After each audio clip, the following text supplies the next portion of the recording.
in Texas. I am also known as the Minister of Justice. My daughter and I, we have this YouTube channel called The Defiant Lawyers. And each and every week, typically on Saturday, we bring you a legal analysis of trending politics, policies, personalities, and pop culture to empower you with the information you need to defy an unjust legal system. Well, if you're not a subscriber, please subscribe. If you haven't engaged or commented on the show in the past, please do so. We need your support. We're getting out very, very important information. Now, obviously, this is not our regular day of going live, which is Saturday. This is Monday. This is a very special Monday. This is Juneteenth, 2023. And obviously, Juneteenth has significant meaning for the African American community because it has become the national holiday whereby we celebrate the end of slavery. But we know that it really started because the enslaved blacks here in Africa, down on Galveston Beach, learned almost 3 years later that slavery had ended with the Emancipation Proclamation. They got the news late, but they got it. And now that event has blossomed into, again, this national holiday we call Juneteenth. So in celebration or in honor of Juneteenth, I am bringing you a very, very special show today. This show is about a man named George Anderson and his family. And what you see here is one of Mr. George Anderson's descendants. This is his great-granddaughter, Linda Burton. And Miss Burton, I'm going to call her Linda. Linda joined me today so that she can talk to us about perhaps one of the greatest tragedies that has ever happened to a single African American family. So we're going to share this story with you. Stay with us. We'll get into it in just a second.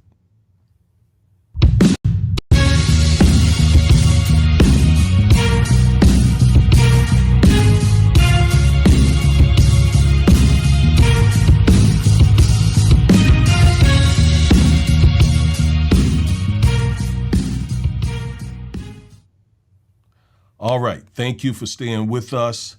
Again, I am Attorney Augustus Corbett, and with me I have the pleasure of having Miss Linda Burton. Linda, how are you on this Juneteenth day? I'm wonderful. Thank you for having me. It is a great pleasure for you to have me on this broadcast and to talk about some of the things that has happened to our family. The Yes. beginning. Well, it's an honor to have you up here representing your family. And so we're going to start just walking through the story of George Anderson, okay? Before we do that, I want to thank you for taking the time to get up here with me today. And I know that there are family members of yours who are watching the broadcast, sitting in very, with bated breath, anticipating the telling of your family's tragedy. Okay, it's what I would call it. What a tragedy it is. And you said something a couple of conversations ago that I want to repeat because I agree with you. This may be, on an economic basis, even much worse than Black Wall Street. And that is how Tulsa, part of Tulsa, Oklahoma, in the Greenwood section of Tulsa, the thriving part of Tulsa that African Americans, descendants of slaves, built a thriving community. And we know tragically, whites came in, killed about 300 people, and just tore Black Wall Street down. Well, the enormous wealth that is involved in this situation with your family really exceeds what happened in Tulsa in the Greenwood section, Black Wall Street. I agree with that. Now, let me say this. We're not making any allegations against anyone. We're not defaming anyone or any entity. But this is a story that needs to be told. And we're going to tell this story. We're going to tell it in 3 parts. Today, Linda is going to talk to us about her ancestors, her great-grandfather and her grandfather. And on subsequent shows, we're going to have Linda back and maybe other family members where we will start to really delve into the economics behind this story. So, as a short introduction, this man, George Anderson, based on U.S. Census records, he was born in Alabama, and then he moved to Gregg County, Texas, East Texas. And Mr. Anderson, Mr. George Anderson, was able to acquire 188 acres of land in Gregg County. And beneath that land was a lot of oil, a lot of gas, a lot of it. That's pretty exceptional for a black man back in that day to acquire all that land and all that wealth under the land. Mm-hmm. The problem is neither he nor his descendants have gotten any of the wealth from that land. That's what we're going to talk about. All right. So with that brief introduction, Linda, please introduce yourself. Hi, Linda Pruitt Burton from Gregg County, Longview, Texas, White Oak. Muntean Anderson Pruitt. She is my mother. She was born of William and Ella Anderson. And George Anderson is the father of William Anderson. Ella Mosley, father, was Rufus Mosley. And they were wonderful, wonderful grandparents. And as I walk the grounds, I thank them so much for buying land, that we have land that's still in our names today in family. The family still have the land. And it's just a great, great feeling. And again, it's a sad feeling because the damage has been done to the property. So, okay. Go ahead and finish, Linda. I'm sorry. I thought you were finished no talking. problem. The property is damaged. It's contaminated. The ground is contaminated. It's just there. It's like all the equipment is left there and turned over that's not in use, that's left on the property. Okay, so let's back all the way back here. And if you will, tell us about Mr. George Anderson. What an intriguing man he is. Based on the research that I have done of Mr. Anderson, I have looked through census reports. I have looked through other documents, and of course, you have provided me mounds of documents, and so I've trekked through some of those documents, and I'm beginning to get a sense of who Mr. Anderson was. And again, a remarkable man to have acquired Yes. in 1899. I mean, the tail end of the 19th century, early part of the 20th century, 188 acres of land. Tell us about George Anderson, Linda. Oh, wow. Of course.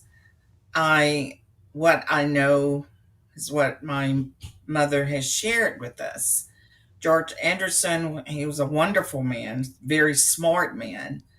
My mother always put him in the category as a doctor. You know, he took care of grandkids when injured, and um, he was a family man. He loved his children. Um, he bought property for his children, and the property is still there. Uh, George Anderson passed away at 107 years of age. Longevity is in our family. Um, and his granddaughter, Muntine Anderson Pruitt, who's still with us, she's 101, had a birthday back April. Um, and the Anderson family, they were like a sorority group. They stuck together. They loved one another. They helped one another. Whenever someone was in need, there was someone always there. Um, they never fought against each other. They were there, and that's what I hold close to my heart with the Anderson heirs, and how, to me, I believe they were like taken advantage of with different entities. So I don't know if you want to get into that or not at this point, but William Anderson, he was a great grandfather. Um, and my grandmother, Ella Mosley Anderson, was a wonderful, wonderful grandmother, loving people. Um, they Are brought they in are they the two ministers. people on the screen here, Linda? Yes, yes. They brought in different ministers to their home. And that's where different ministers of the community came. And they had Sunday dinners at their home. They put them up in their home. Um, they were just wonderful people. I can't say enough how they even work in the community um, with church people. Uh, just they grew their own vegetables. They garden. Um, they had their own chickens, their own cows. They milked and they sold from their livestock.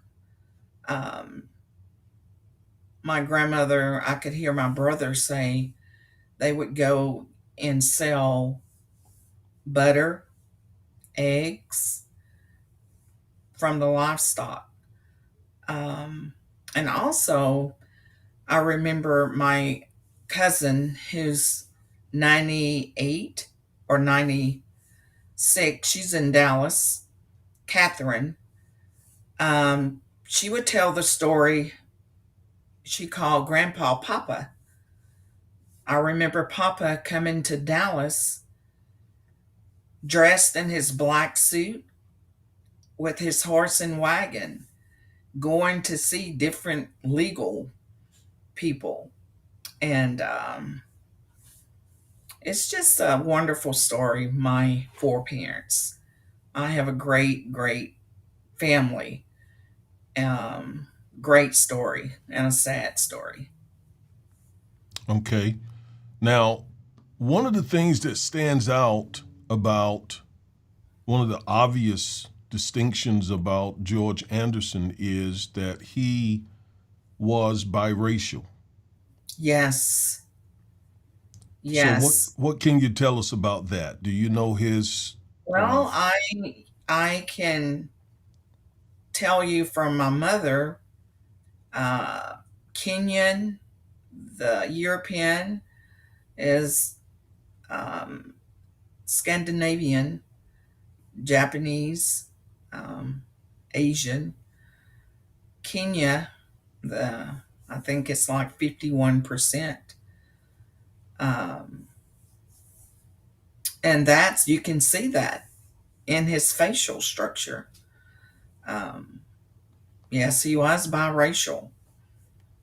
yes. And um, yeah, it's a sad story of how he mustered the strength, the the will, the grit, the determination to buy almost 200 acres of land during Yeah, Jim Crow in the South, and for his family not yes, to receive hardly any of that wealth. I have seen, you showed me a royalty check for 64 cents. 64 cents. Am I right? you're right. There's some for 89 cent. Um, to my mother, her sister. I can call some of the names that I've seen these checks: Louise, Percoline, Audrey, um, and William. William Anderson had his own property. He bought property. It's separate from George Anderson. He has 79 acres and he walked 18 miles a day to pay for that and the house that's still standing in the community. Um, yeah, they receive that amount of royalty, 89 cent, 64 cent. I don't think I ever seen anything above $1. And that's So sad. so I want folks to understand what we're saying because a lot of people are not from Texas. They don't understand how this works.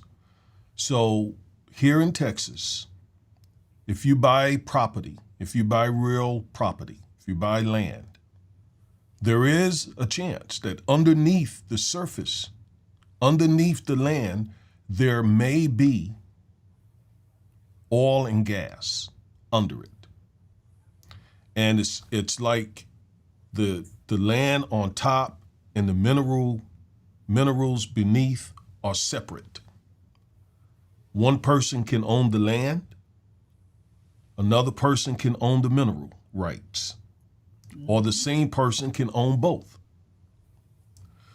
And what typically happens is if the property owner who owns both the property and the minerals want to make money off the oil and gas beneath his property, he can lease out or even sell the mineral rights. Um, That's the way things work here with property. Now, Mr. Anderson, George Anderson, and as Linda just told us, William Anderson also had almost 100 acres. You would think that with land rich in oil and gas, you would think that this would be one of the most wealthiest families in Texas. You would think that they would be millionaires many times over. But that's not the case. That's not the case. And why is that not the case? I mean, why is this family, why are they not millionaires? And I'm talking not only George Anderson, but his children, then his children's children, and his children's children's children. I mean, that wealth from the property, the mineral rights underneath this property should have created enormous wealth with the family members. But that is not true. Am I right about that, Linda? You're exactly right. You're right on point. We grew up with oil wells in the back of the property. I've We been grew there and up, I've seen those oil wells. yes, I've we seen the grew up, oil pits. yes. William Anderson there's 18 wells. We grew up in shotgun houses across the creek. There was the oil wells that we would climb on and swing and jump off of and back into the creek water. Um, yeah, And we're 18 going to, oil wells. I'm sorry, go ahead, Linda. Yes, 18 oil wells. Eight, And 18 oil wells. Let's that stop right William there. Anderson has. That, that, that William Anderson has. your grandfather, Yes. eight, wait, 18 oil wells on his property. Yes. Your grandfather, William Anderson. this man, him, Yes. 18 oil wells, Yes. 18 oil wells. It's sad. And was your grandfather, William Anderson, was he a wealthy man? No. No, Was sir. he a poor man? Poor. Was he very poor? Very poor. So, a man who had 18 oil wells on his property was a very poor man. Okay, so I mean the irony is all in front of you. Okay, the irony is there, and so many other people, and we're not calling any names, but many other people, many other corporations, many other entities have Mm-hmm. made millions of dollars. Is that right? Try billions. It's one of the richest oil spots in East Texas. It's We're part of right the next door to Kilgore, Texas. it's part of what's called the East Texas oil field, right? Exactly. Yes. Nothing but oil and gas. And, um, you know, growing up, living poor, and but you got through with love um, and being taken care of, wonderful, good food. Um, it's, at Christmas, we had a bag of oranges and apples and walnuts. That was our Christmas gifts. And we were glad to get that. But Wow.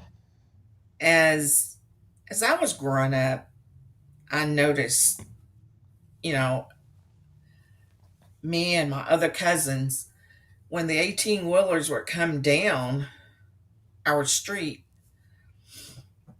we would always run to the end of the street to get them to blow their horns. And at one point, I started looking at the trucks and wondering, why are they coming on our street so much?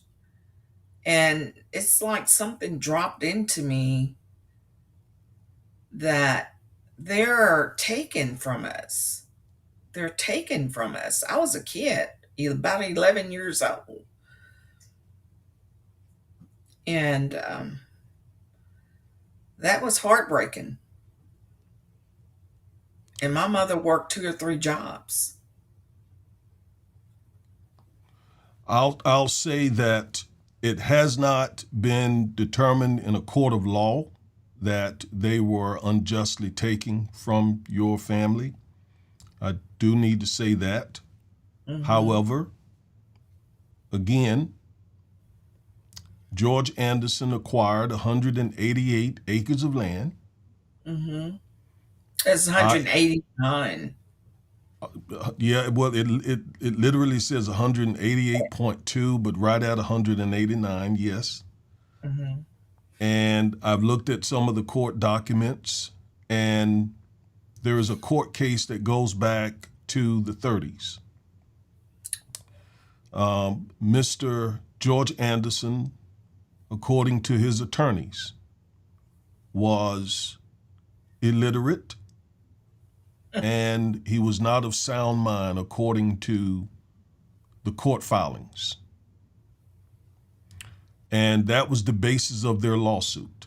The basis of their lawsuit in the 30s was any sort of contracts that Mr. George Anderson entered are unenforceable, unconscionable, because he wasn't represented by an attorney. He was illiterate, and those contracts are very complicated.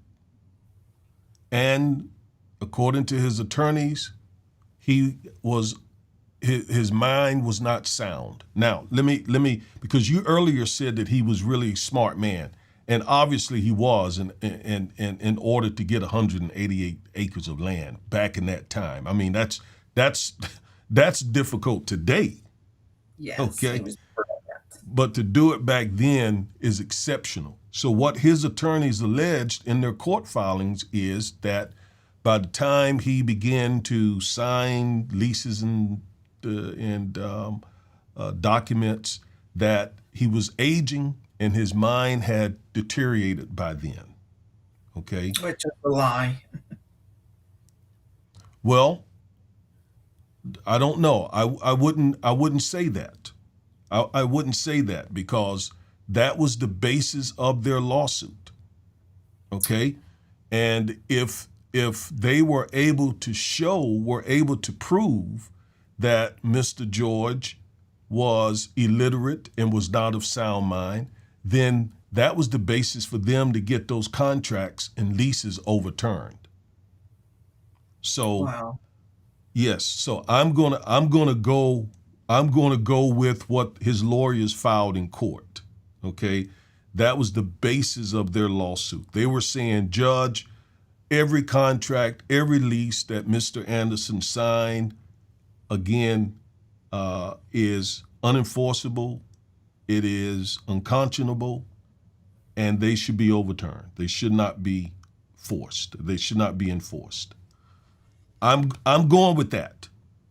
Now I agree with you that Mr. George had to be of a really had to have a good mind when he acquired all that stuff. But according to his lawyers, the older he got, the worse his mind got, and that's what was said. Of course, the folks that they sued, he had a guardian, he had a next of friend, Tom Tuttle, was next of friend in that 30s case, and but it wasn't litigated, and the defendants, they denied all of that. So all I know is this, and all you know, what is obvious is this African-American man bought 188 acres of land that had a lot of oil, that has a lot of oil in it, under it, and neither he nor his family has profited or benefited from that property. You still own the surface land, but beneath it, you have made pennies, literally pennies, on all that oil. They also called him an unsound mentis in those reports. Unsound mind, mentis negro. As I read, I cried many nights reading those documents, 2 or 3 o'clock in the morning, just in awe at how they treated my foreparents like third world people, like animals. They're nobody. Who are the Andersons? There are no Anderson heirs. When they were all alive, that's what I was told by my mother, Muntean. She dealt with a lot of the people. So, and I believe that George did go to court and maybe won, but where's the money? Well, according to the court documents that I've reviewed so far, they settled, which surprises me.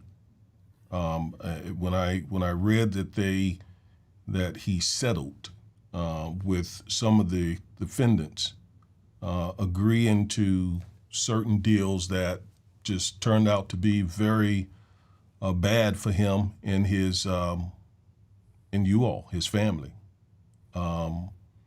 So yes, they settled. Some of the defendants agreed to pay him a small amount of money in comparison to what this property is worth. Right. I saw in one court filing, one family paid $2,000 or something for the rights to the oil. $2,000? It's probably a good piece of money back in the 30s, but in comparison to the millions, tens, hundreds of millions of dollars that have come from underneath that property, it surprised me that they did not push it. But I wasn't back there. I don't know what all that was going on. We do know that it was Jim Crow. Yes, and it was in the 30s. Slavery was about over, but it was still slavery, no matter how you look at it. That's right. And they took advantage of our foreparents and still are. And I'm just so thankful to have you right now doing this story for us. It's a lot more to it. We're just barely touching it. Yeah, I mean, it's surprising that this has gone on for all these years and the story hasn't been told already. I mean, this should be a nationwide story. I Yeah, mean, books, documentaries, television, movies. I mean, this is a this again. It may be the biggest loss of wealth by a single African American family in American history. I don't know. It could be. we believe it. We believe it. So I know it's painful It is. for you and for the rest of your family, and some of them are watching. I want to shout out to the family members, and so we're I, yeah, I know my mother, um, she, I remember one well that was being dug. They wanted to dig a new well, and she went out and fought with them and told them, to get off her property. So they went down next to her sister's property, Louise, and um, so her sister called her and said, "They're down here on my property." And so my mother jumps in her car and she goes down there with her gun and um, threatens. I Yeah, I met I met Miss Muntean. She's a precious, precious woman. yes. And so, but anyhow, they still dug the well. And I have one cousin that's no longer here with us, Linnell. We believe that she got sick from that well because the water was no longer good. Um, the well water we could not drink, and there's been we the community just got water, maybe 2008, 2007. They went without water for almost a year, and nobody came in to help. Nobody brought water to that community. And I remember my mother saying, she said, "I am numb. I have no feelings."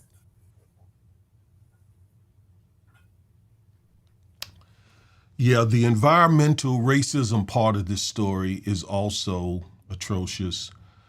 You believe that some of your family members have been contaminated by some of the water and from the grounds and maybe even in the air, and have suffered some sickness and diseases. Yes, the saltwater pit is a huge saltwater pit right behind my mother's house. It's on her sister's property. How far is that pit from your mom's house? Oh gosh, a quarter of a mile, if that far. And my mother she ate off of her ground, her garden. That was her food. So when they put that saltwater pit in, our mother got very, very ill. Um, we had no idea she was sick.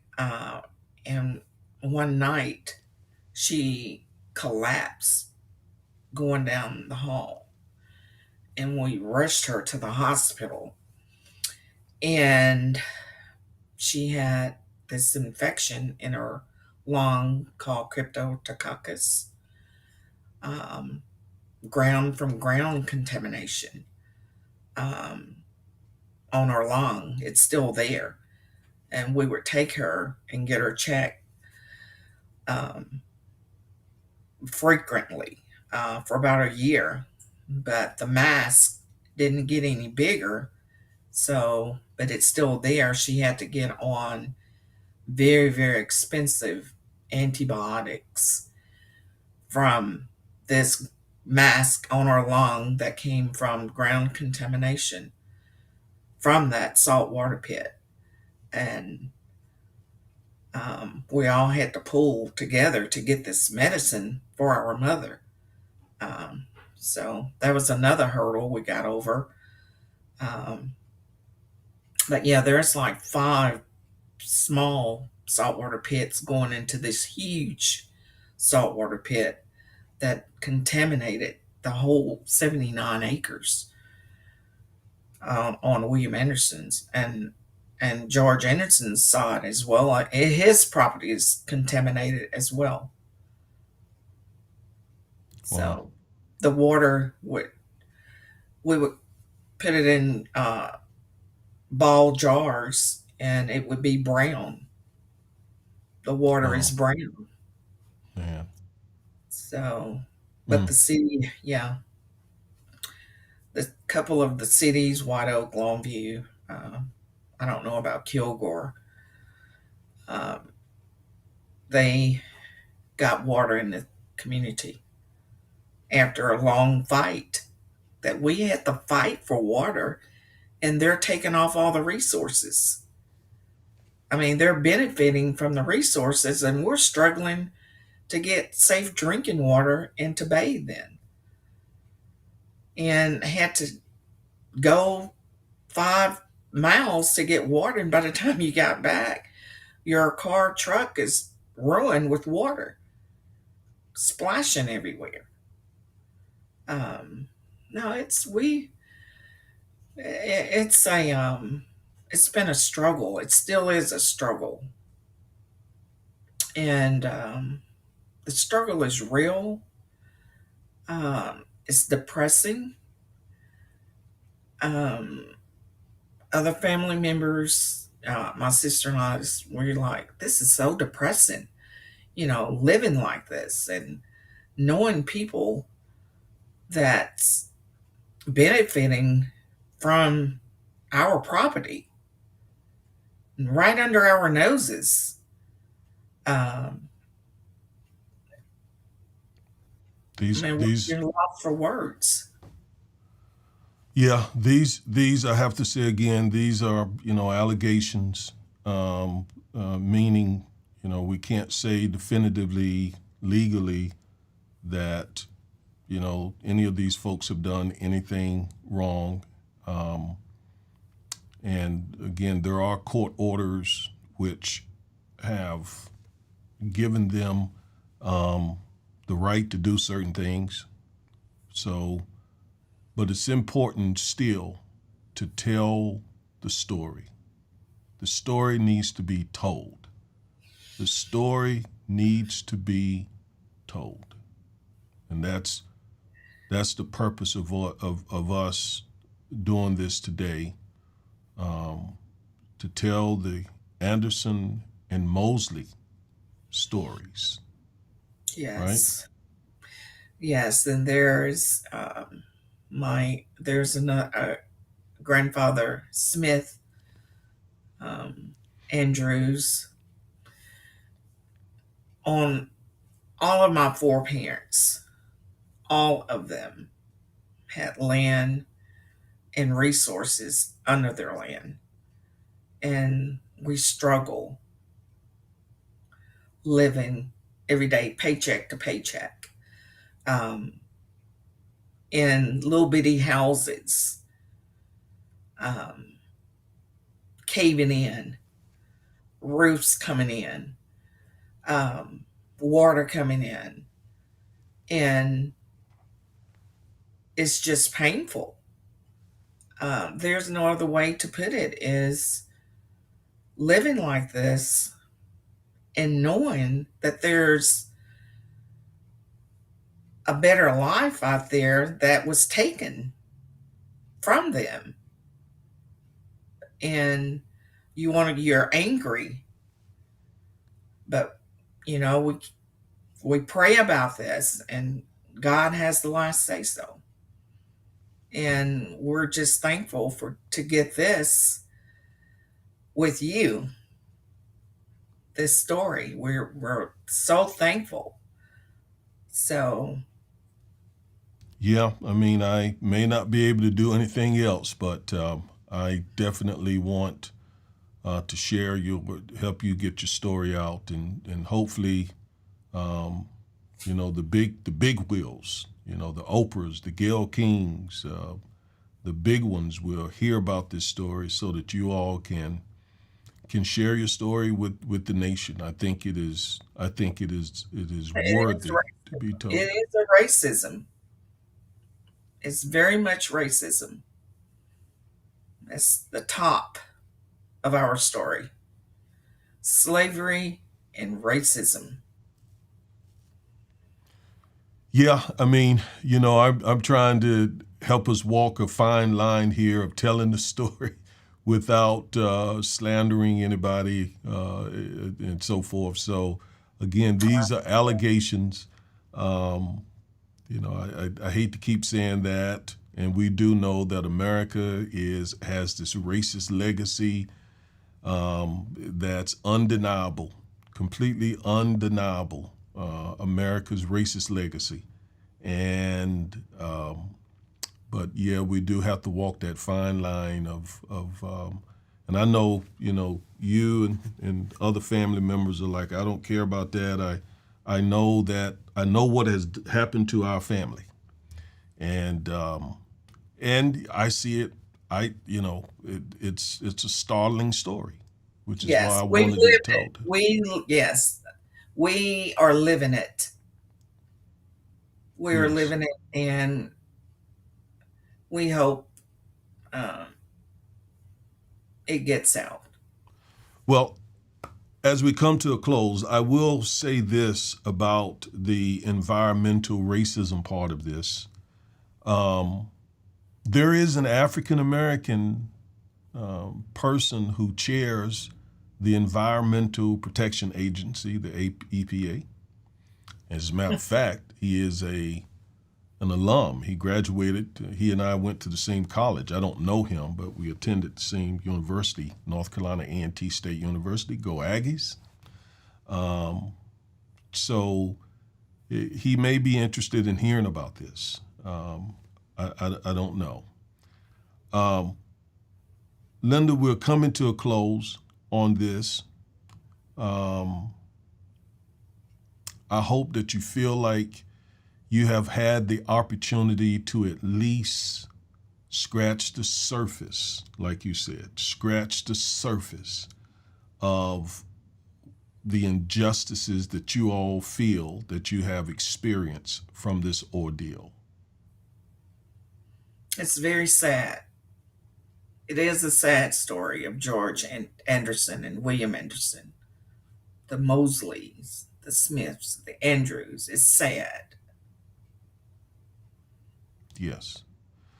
Um, your mother, Miss Montine, you would like to show her face, and Yes, I think that that is a great idea to put a face with a name. This is the daughter of William Anderson and the granddaughter of um, George. George Anderson. Yes, and Miss Pruitt is up in age. How old is she now, Linda? She's 101. She's 101 years old, and her Yes, mind she's is not what it used to be, but no. we do want to show her face. Yes, my Um, husband. Yeah, we are getting her. We're rolling her in okay, as we speak. okay, very good. Yes, Muntine Anderson. She's a fighter. Boy, do I know that. I met her and enjoyed every second. My wife and I talk about Miss Pruitt all the time. Back then, her mind was much better. We just enjoyed the afternoon that we spent with you all. Thank you. We appreciate it. Hold on just a second.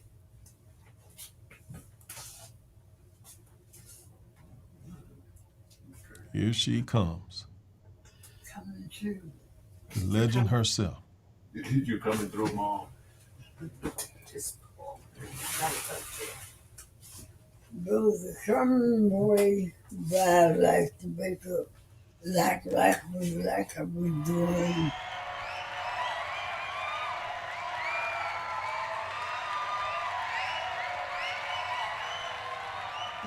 This is Miss Montaigne Pruitt.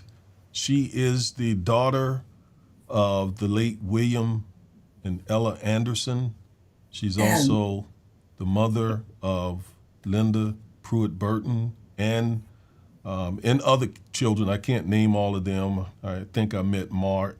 You. She said Anderson. Yeah, you. And she has, yes, ma'am. She has been fighting the good fight of faith for many years to get her family justice. She is the last of the original heirs that's living. She's 101. 101 years old. Yes, we're very blessed to have her. You look really, really good, Miss Pruitt. You look really good. Yeah, she Thank you. Thank you for bringing her in and allowing our audience to meet Miss Pruitt. My grandmother was 101 years old when she passed, and she was Big Mama. I mean, everything centered around my grandmother. So I understand Miss Pruitt's place in the Anderson Pruitt family. Yes. So we're honored that she was able to visit with us a few minutes today. Thank you. Okay. All right. Thank you, Mother. All right.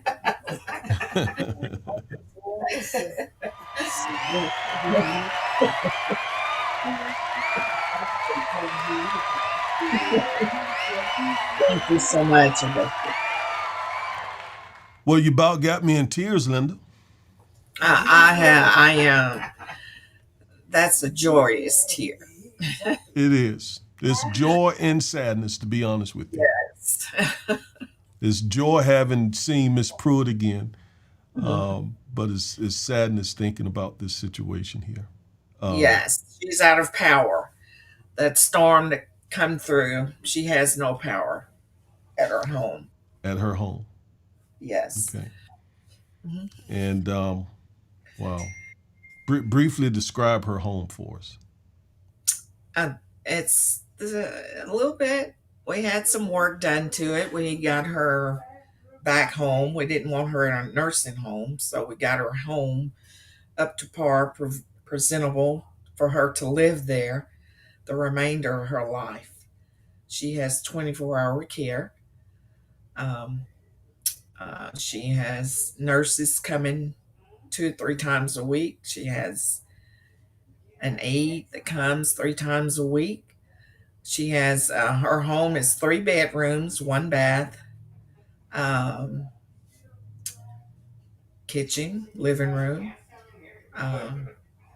That was added on to, throughout the years as my growing up. And I love out in Camp Switch. It's wonderful out there. It's peaceful, especially late at night. The stars, you can see the stars.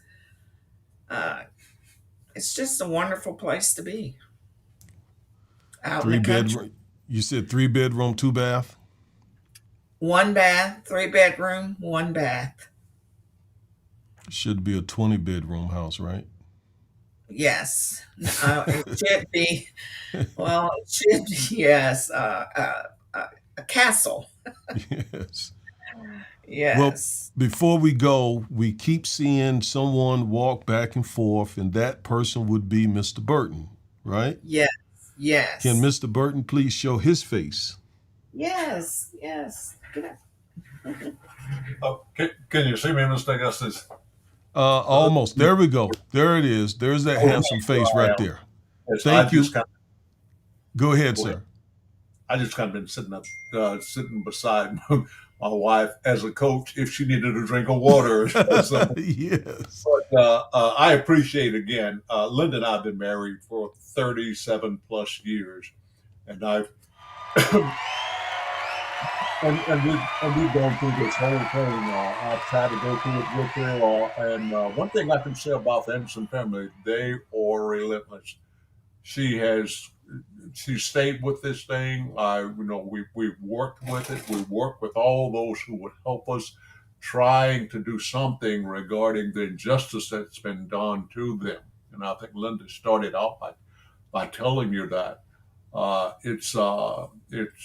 it's interesting, but it's heartbreaking to see that something like that could happen, and could happen to the extent that they received absolutely, and I can say this having looked over the paperwork myself, absolutely nothing from billions of dollars and resources that have been taken from that property. They still own the surface, but the surface is so contaminated now. I know myself that it's hardly even, it wouldn't be worth trying to live on. And that's what happens when all the petroleum was taken out, and the lines have grown rusty. Some of the lines are open, and some of the property is so contaminated you get the smell on you when you try and walk through it. But we have they have struggled. I admire Linda and I admire her family for what they've done and for what they continue to do. And more than anything else, we appreciate your aid and your assistance in just getting this story out there, because we're sure that this is not the only story like this in East Texas. There are more people out there who've had the same thing happen to them. So again, thank you for having us on, and God bless you. Thank you, sir. Thank you so very much. Thank you for riding shotgun with Linda and helping her get everything set up and everything. And before we close, we have gotten several comments from some, I believe, of your family members, Linda, and I want to read a couple of them. Okay. LaDonna Williams says, I am one of the member of this family, and I have heard stories as a child growing up about the enormous amount of wealth our family has never been able to access. Amelia Felder, says sad story. Samiki Campbell, happy Juneteenth to our family matriarch. We love you, Big Mama. LaDonna Williams, great grandma Jet and Mama Ida lived on the property. Mama Jet was chronically ill with blackened legs. She had to have fluid removed frequently from her body. Very sad and scary as a child. Those are some of the comments, I think, from some of your family members, Linda. So they have been toned in. So there may be a part 2 and a part 3 of this because again we've scratched the surface only, and Yes. We may need to come back. And we just got another comment from David Mathis. Great job, Linda and Darcy. Love you, Big Mama. So Thank you. yeah, your family is toned in. And so I'm gonna get off here before I literally start shedding tears. Okay. Oh, thank You, you, you, Augustus. you, I you're, have, and I really appreciate you. And we pray that you come back, and we will have part 2, 3, and so on. okay. Let's. Um, So God be with you. we're making that announcement now. There's going to be a part 2, and we will probably include some of the other family members Right. so that they can, just share their stories of what has happened here. So part 2 is coming. Give us a little time, a few days, a week or so, and we'll come back with part 2. So, Thank Linda, you. that is all for today. Again, thank you for tuning in and joining me today. And I hope everything was to your liking and to your family. Okay? Thank you. So we're out. Bye-bye, everybody. Bye. Thanks.